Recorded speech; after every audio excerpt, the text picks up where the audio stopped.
자, 우리가 지난 시간에 확률 분포에 대해서 배웠습니다. 확률 분포. 통계죠. 통계 10장인데 확률 변수라는 표현이 나왔었어요. 확률 변수. 그러니까 확률 변수는 중학교 때 배웠던 이제 통계 도수 분포. 그러니까 도수가 확률로 표현이 되는 변수. 그게 확률 변수입니다. 주사위를 던진다. 그러면 나오는 놈이 1, 1, 3, 4, 5, 6까지 나오겠죠. 이게 이제 확률 변수입니다. 왜냐하면 도수 대신 각각의 이 x에 대해서 확률을 갖는 겁니다. 확률. 도수 대신 확률. 그럼 얘도 6분의 1. 그죠? 얘도 6분의 1. 이거 수학적 확률이죠? 다 6분의 1씩 확률을 갖고 나올 수 있겠죠? 그래서 얘를 이제 xi, 요거를 확률 변수라고 하면 확률 변수 중에서도 이제 띄엄 있는 확률 변수죠. 그래서 우리가 뭐라 그랬냐면 이산 확률 변수라고 했었고요.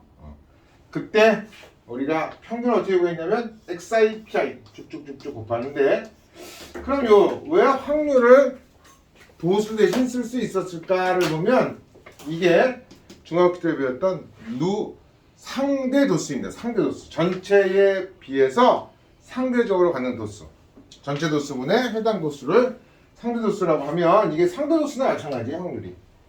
전체가 1이기 때문에. 제일이기 때문에. 그래서 상대 도수를 썼던 도수 분포표가 확률 분포다라고 우리가 생각하시면 되고요. 이제는 이렇게 띄엄띄엄 있는 이산 확률 변수에 대한 분포 말고 변수가 계속적으로 이어지는 연속 확률 분포에 대해서 배우고요. 주로 이제 시험은 통계에서는 주로 연속 확률 분포에서 나옵니다. 그래서 확률 변수 x가 여기 보시면 어떤 범위에 속하는 모든 실수값을 가지면서 변할 때 우리가 연속적인 확률 변수라고 하고 그때 확률을 구하는 식이 확률 이산에서는 질량함수라고 그랬어요. 이름을 확률 질량함수. 여기서는 여기 보세요. 확률 이름이 바뀝니다. 밀도함수 똑같은 건데 이름만 바뀐 거예요. 확률 밀도함수. 그래서 확률 밀도함수는 x 확률 변수가 알파부터 베타까지 해서 모든 실수의 값을 가지면서 변할 때 이렇게 해서요. 이렇게 보시면 그림에서 0이고 y 이게 이제 함수로 표현이 되니까 연속이라 여기가 x다 그러면 이게 이제 지금 확률 변수죠. a부터 b까지 확률 변수가 변한다. a부터 b까지 확률 변수가 계속 모든 실수 가지면서 변하는 겁니다. 그랬을 때 이 연속 확률 변수 x에 대해서 다음과 같이 확률 밀도 함수가 주어졌다 그러면 우리가 여기서 알파부터 베타까지 확률을 구하라. 즉 다시 말해서 p의 x가 알파부터 베타까지 구하라. 그러면은 뭐가 되는 거냐면 이 확률 밀도 함수의 요 넓이 밑에 x축과 확률 밀도 함수 사이의 넓이가 되는 거예요. 넓이가 되는데 그러면 이 넓이를 우리가 표현하는 방법이 바로 뭐였었냐면 이게 적분이었죠. 적분. 그 요 넓이를 구하려면 어떻게 돼요?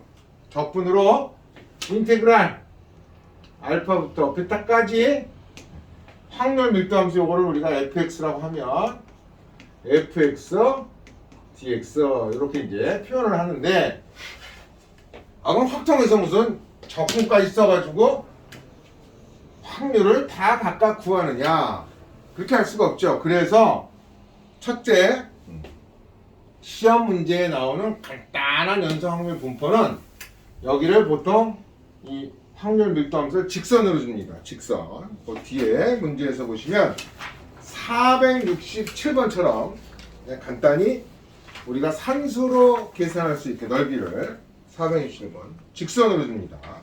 그래서 잠깐 보시면 0에서부터 4까지 정의된 연속 확률 변수 x의 확률 밀도함수 fx가 다음과 같다. 직선으로 표시된 겁니다. 확률 fx의 식을 구하라. 그러면 자 높이가 없어요. 높이가. 그러니까 원점을 지나고요. 그죠? 하나는 원점을 지나고 끝점이 뭐냐면은 4, 끝점이 없어요. 4, 네모입니다. 네모. 그럼 얘를 알아야 이 직선의 방정식도 표현이 될 건데 이게 확률을 갖고 있는 함수니까 항상 합이 얼마예요? 합은 전체 확률을 더하는 것, 즉 도수를 더하는 1입니다. 1. 그럼 여기서 전체가 0부터 4까지 움직이는 직선에서 이 확률 밀도 함수가 직선으로 표현되면 밑변 곱하기 높이가 네모지요. 그죠? 곱하기 2분의 1 해준 게 총 넓이입니다. 전체 넓이.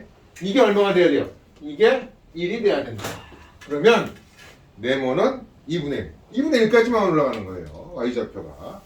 여기가 2분의 1이 되니까 확률 밀도 함수는 어떻게 돼요? 직선이니까 x 변화량분의 y 변화량 하면은 x 변화량 4분의 y 변화량 2분의 1이니까 8분의 1이 기울기가 되고요. 그죠? 확률 밀도 함수 fx의 식의 직선인데 8분의 1 x 형태로 주어진다. 이해하셨습니까? 그럼 이번엔 2부터 3까지를 구하라 그러면 다음과 같이 확률 밀도 함수가 간단히 지금 직선으로 주어진 경우인데요. 여기가 4고요. 여기가 지금 2분의 1이죠. 그때 2부터 3까지 확률을 구하라면 요거 사다리꼴. 요 사다리꼴의 넓이를 구해주시면 그게 확률이 됩니다. 1보다 작거나 같은 부분이면은 여기가 1이니까 0부터밖에 갈 수 없어요. 그러니까 여기에 삼각형의 넓이를 구하라 라는 얘기나 마찬가지입니다. 그럼 여기 2일 때가 얼마예요? 2일 때가 4분의 1, 3일 때가 8분의 3. 그죠? 8분의 3. 8분의 3. 그러면 윗변 더하기 아랫변 곱하기 높이 나누기 2분의 1 하면 바로 사다리꼴 넓이 나오죠? 그게 확률입니다. 요점은 1일 때가 얼마냐면 여기가 8분의 1입니다. 삼각형의 넓이니까 밑변 곱하기 높이 곱하기 2분의 1 해주시면 되죠. 그래서 이렇게 간단히 문제를 만들기 위해서 확률 밀도 함수를 적분 안 씁니다.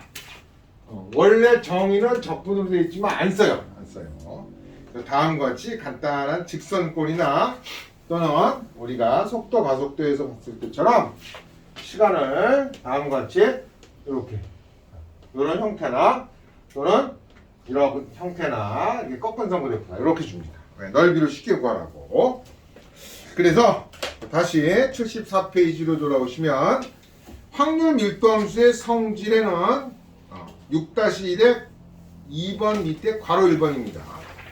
확률 밀도함수의 성질에는 반드시 확률 밀도함수. 확률이니까 음수 못 나오잖아요. 그럼 fx는 반드시 0보다 크거나 같다. 성질이. 2번. 함수 y = fx의 그래프와 x축. 그 다음에 전체니까 여기서부터 정의가 된 여기서부터 여기까지의 이 전체 넓이를 다 구해주시면 항상 1이다. 이건 1이다. 확률체가 1이다. 넓이가 1이다.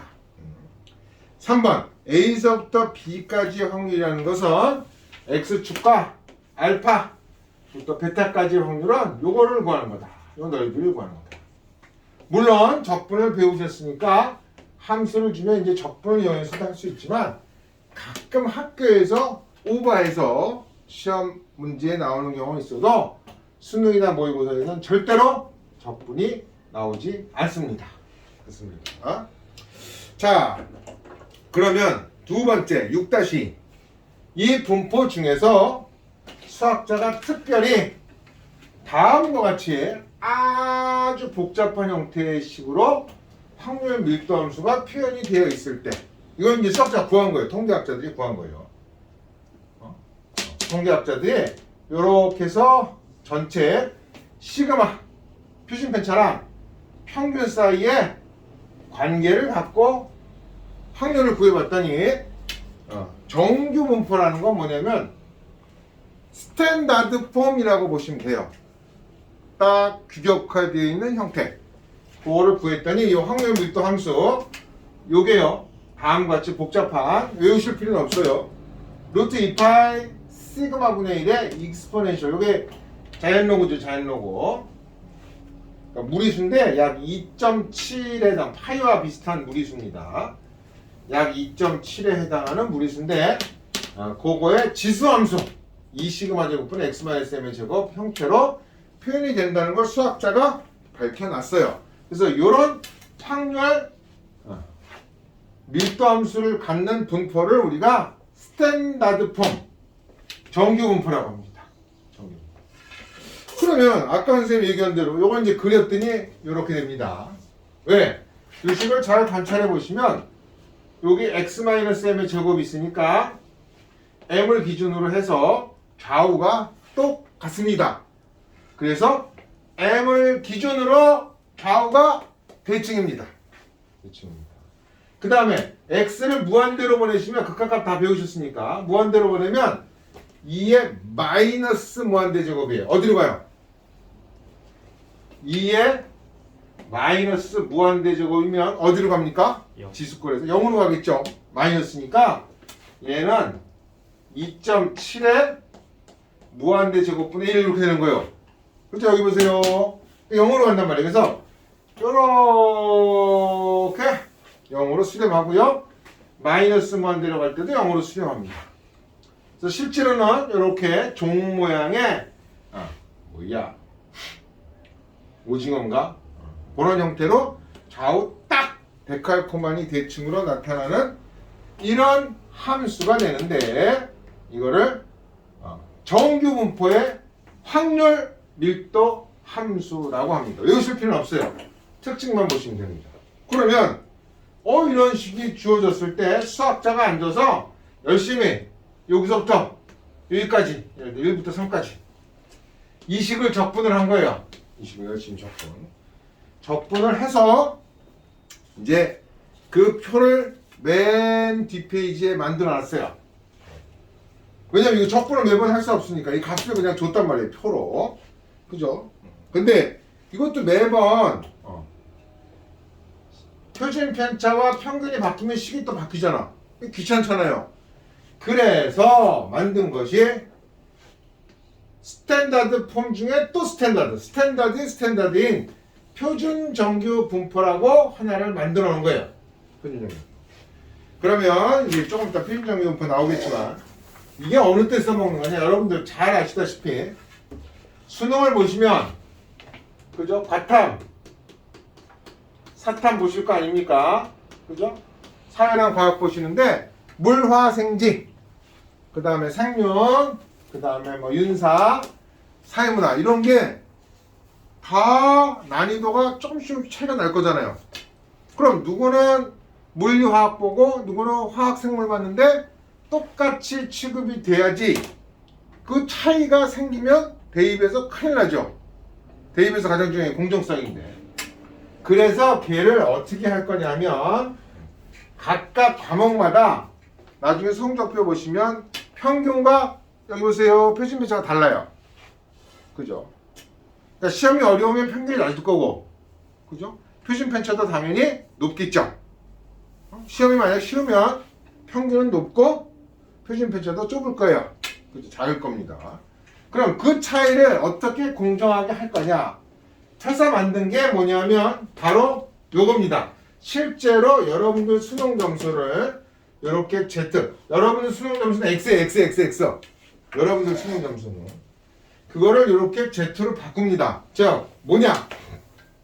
자기 점수에서 평균을 빼고 해당하는 표준 편차로 나누면 위치가 나와요. 위치. 어느 위치가 나오냐면 내 위치가 평균에서부터 몇 시그마에 있느냐, 표준 편차의 몇 배 있느냐가 결정이 되겠죠. 그럼 똑같이 표준 편차가 차이가 나든 안 나든, 평균이 차이가 나든 안 나든, 평균이 다르든 표준 편차가 다르든 관계없이 내가 나의 점수가 평균으로부터 몇 표준 편차 1시그마냐 2시그마냐 1.5시그마냐 이 있는 위치만 가지고 비교하는 것은 그래도 그냥 비교하는 것보다 뭐하다? 공정하다. 이렇게 생각이 들죠? 그죠? 시험 난이도에 관계없이 내가 생물에서 1시그마의 위치에 있다 이게 평균보다 위쪽에 1시그마. 그러면 보다 어려운 물리를 본 친구들도 그 점수가 나하고 절대 점수는 달라요. 절대 점수는 다르지만 상대적으로 봤을 때 1시그마의 위치가 있는 친구는 동일하게 취급하겠다. 그래서 여러분들 나중에 이제 여기 봐요. 대학 가실 때 정시로 갈 때는 자기가 획득한 점수 말고요. 뭐요? 표준 점수로 전부 환산해서 바꿔요. 그죠? 그래서 이 표준 점수 가지고 대학 가는 겁니다. 정시에서는. 그러니까 만약에 수학이 되게 어렵게 나왔다. 그랬는데 내가 100점을 맞았다. 그러면 혼자 팍 튀는 거예요. 그래서 원점수는 100점이지만 100점. 표준 점수는 최고 예전에 보면 170점까지도 올라갈 수 있어요. 수학만 가지고. 170점까지도. 보통은 130점 전후에서 결정이 됩니다. 보통. 난이도가 평양이고. 어려우면 최고 점수가 170점까지도 올라가요. 그럼 벌써 수학에서만 40점 차이도 날 수 있는 거야. 다른 친구하고. 그죠? 그래서 이 표준 점수를 다 더해서 국어, 영어, 수학, 그 다음에 사회 또는 과학과학 해서 5과목이죠. 그래서 보통 50점 정도 넘어야 스카이를 지원할 수 있습니다. 표준 점수로. 그러니까 되게 웃기는 게 성적표 딱 보면 이제 원점수 예전에 원점수를 표기를 했는데 지금 수능 성적표에 원점수 없어요. 그냥 표준 점수만 써줘요. 그럼 그 점수를 자기가 다 더해서 그 총점 갖고 배치표 찾아서 보고 어느 학교 어느 과에 되느냐 안 되느냐를 확인할 수 있습니다. 배치표는 매가 대성 이런데 종로하고 이런 데서 전부 이제 배치표를 지금 다 배포했죠. 그러면 이제 성적표도 다 나와 있으니 그걸 가지고 점수를 딱 맞춰서 대강 점수에 맞춰서 지원을 하게 됩니다. 그때 쓰는 게 바로 뭐다? 표준 점수다. 자, 이제 여기서부터 잘 들어요. 여기서부터 여기요 통계 끝날 때까지는 전부 이걸로 확률 변수 x를 쓰는 게 아니라 표준화된 새로운 확률 변수 z를 쓰는데 무조건 평균과 표준 편차를 구해서 변수를 변환하면 z가 나오고요. z는 숫자로 간단히 0, 1, 2로 나오는데 자 보세요. 평균 내 점수가 딱 평균이야. 그러면 평균 집어넣으면 얼마 나와요? 여기 봐요. 평균 집어넣으면 얼마 나와요? m 빼기 m 나누기 시그마니까 뭐야? 빵이야. 여기가 평균인데 그게 0으로 표현되는 거예요. 요 평균이 0으로 표현되는 겁니다. 아셨어요? 0으로 딱 표현이 되고 그럼 당연히 무한대로 가면 얘는 이와 같이 돼야 되는데 그럼 선생님 왜 이거 바가지 모양으로 그렸을까요? 그러니까 요거는 정기분포입니다. 여기 봐요. 정기분포. y축이 없어요. 여기는 그냥 m에 대해서 좌우가 대칭이다. 이런 식으로 표현을 한 거고 이걸 z로 이렇게 표준 정기분포로 바꾸시면 여기 봐요. y축이 m이 되는 겁니다. 그러니까 대칭축이 되는 거고 좌우가 딱 대칭인데 이거 여러분들이 이제 그려보시면 알겠지만 그렇게 생각처럼 이쁘게 그리기가 쉽지 않아요. 잘 안 보여요. 조금 왼쪽에 찌그러질 수도 있고 오른쪽에 찌그러질 수도 있고 그래서 바쁜데 시험 보는데 여기 봐요. 시험 보는데 언제 그래요? 그냥 포물선처럼 바가지로 그리시면 됩니다. 왜? 성질은 똑같으니까. 아셨어요? 물론 얘가 이제 이렇게 가는 거고 얘가 이렇게 가는 거지만 무한대부터 마이너스 무한대까지 다루지도 않아요. 보통 주어집니다. 변수가 어디서부터 어디다. 알겠어요? 자, 그랬을 때 여기가 이게 이제 요 식이요 평균이 0입니다. 평균을 0으로 놓고 각각의 시그마 여기 이제 자 x에다 봐봐요. x에다가 평균을 넣으면 z는 뭐 나와요? x에다 평균을 넣으면 0 나오죠. 0. 그러니까 내가 평균하고 똑같은 점수를 받았을 때가 딱 여기 y축상에 있는 겁니다. 0 먼저. 그리고 x에다가 m 플러스 1 시그마 내가 1 시그마의 위치에 있다. 플러스 1 시그마 그죠? 플러스 1 시그마 이쪽 이쯤에 있다 이게 이쯤에. 그랬을 때 이거를 표준화시키면 어떻게 되냐면요. z는 얼마가 되느냐 하면 이건 절대 잊어버리시면 안 돼. 이제 통계는 여기서부터 시작해서 통계 끝날 때까지 전부 x 대신 z만 씁니다. 그래서 z로 바꾸시면 시그마분의 m 플러스 1 시그마 빼기 m이니까 없어지고 시그마니까 약분하면 얘가 1이 돼요. 그러니까 내가 1 시그마면 여기가 1입니다. 2 시그마면 여기가 2입니다. 이렇게 바뀐단 말이야. 실제 의미는 시그마, 2 시그마 이렇게 바뀝니다.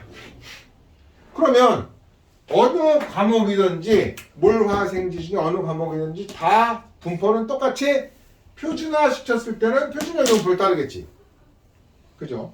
그럼 여기다가 이 식에서 시그마가 1, m이 0 집어넣은 식이 이 식입니다. 이렇게 이제 간단히 되죠. FZ는 루트 2 8분의 1 익스포넨셜의 마이너스 2분의 여기 시그마가 1이 들어갔으니까 2분의 Z제곱 이렇게 됩니다. 이렇게 간단히 됐는데 이 식을 수학자가 열심히 적분을 해서 표를 만든 다음 우리가 실제로 시험 볼 때는 어떻게 나오느냐 77페이지 보세요. 다 표준화 시켰기 때문에 다음과 같이 이제 77페이지에 6-4에 보시면 표준정리분포라고 해서 표줬죠. 그래서 479번에서도 표줬죠.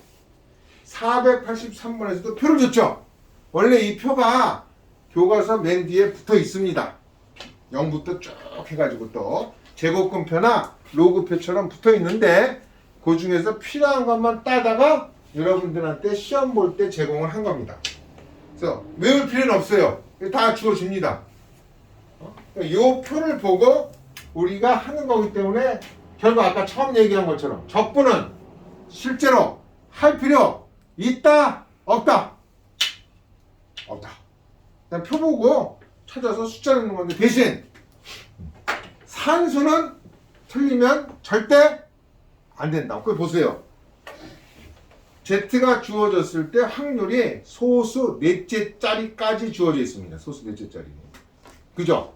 소수점 넷째 짜리까지 주어져 있기 때문에 절대로 산수 틀리시면 안 된다. 안 된다.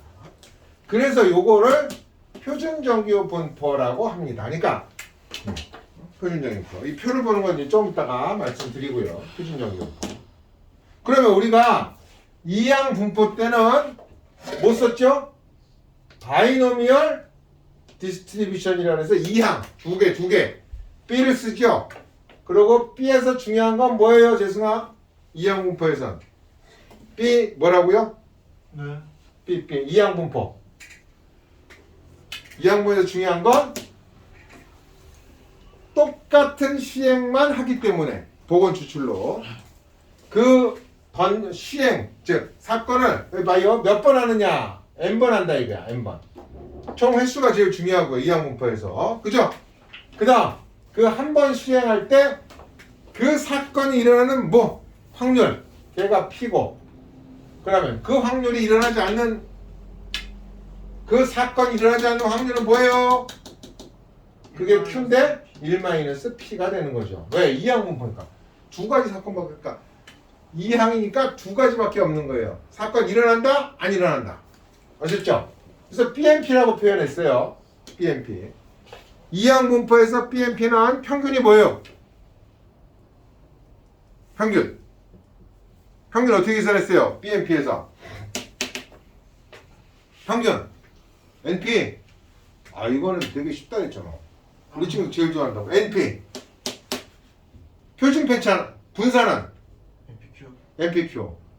그럼 표준 편차는 루트 NPQ. Q는 1-P니까 요거 두 개만 알면 그냥 바로 평균, 분산, 표준 편차가 툭 튀어나오는 거야.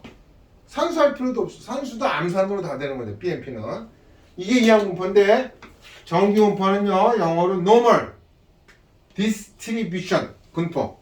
normal distribution 해가지고 n이라고 사용하고요. n. 그 대신 여기다가 이항분포에서 횟수와 확률이 중요했는데 이제는 뭐가 중요해요?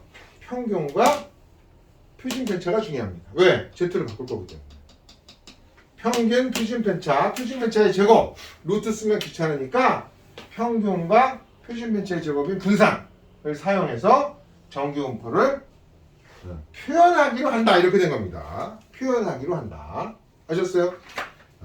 그러면 이게 이제 정규분포를 표현하는 방법인데 그래서 어디 보시면 정규분포는 앞에서요 74페이지에 그 우측 밑에 보면 네모해놓고 normal distribution 정규분포 n 첫자 따오고요 뭐 괄호하시고 평균 분산을 써서 표현하기로 한다. 왜? 평균하고 분산이 있으면 표준문자 금방 계산할 수 있고 그럼 표준정규분포를 누구나 바꿀 수 있단 말이에요. 아셨죠? 자 그럼 75페이지 5분